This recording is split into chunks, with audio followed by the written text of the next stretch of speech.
Now, Lionel Messi is arguably one of the greatest players of this generation, and in my opinion, one of the greatest players of all time. He's a really remarkably talented soccer player, and it's really fun to watch him play. Now, along the way, the MLS made a push at him. David Beckham owns the Inter Miami team, and he's like, I want Messi to play for my team now that his career is winding down in Europe. So he went out and signed him. Now, this is a complicated, structured deal that includes money coming in from Apple TV, from other revenue sources, from advertising, from some other things. So Messi comes here mid-season in 2023 as heralded as one of the great players. And being in Miami, it was great. It was a lot of fun to see him come here and play. He's a tremendously gifted athlete who really upped the game a lot. Well, to a degree anyway. The strange thing is they surrounded him with some other players that were players that he was familiar with playing with. So they're a little bit older. And maybe they're a little bit past their prime too. But in the MLS, that may be okay.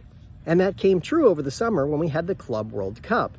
And Inter Miami was invited to play there, and Messi's team kind of flamed out when they went against some of the better competition in Europe. And it kind of makes sense to a large degree. So he came here in 2023. The MLS is set up in a way where there's a number of different championships you can play for, kind of like Europe has and some of the other leagues have, where you can actually play for other championships.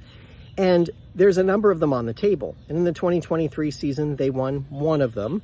And in the 2024 season, where he was there for the whole year, with all these championships laid out in front of them, they only won one of those as well, which is kind of a strange thing.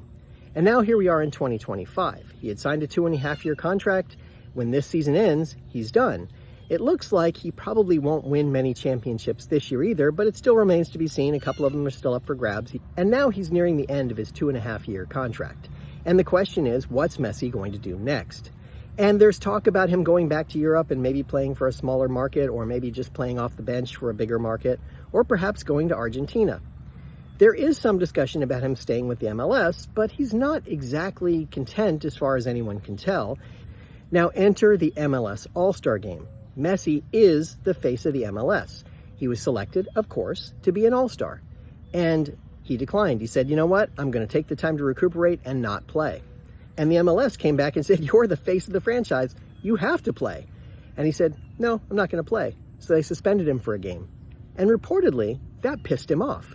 He's kind of mad about the fact that he couldn't do what he wanted to do and not play in some meaningless All-Star game by the comparison of winning these championships and so forth. And now there's this contentious relationship that may have sealed his fate, that he may be leaving the MLS at the end of the season, though of course he hasn't tipped his hand at this point.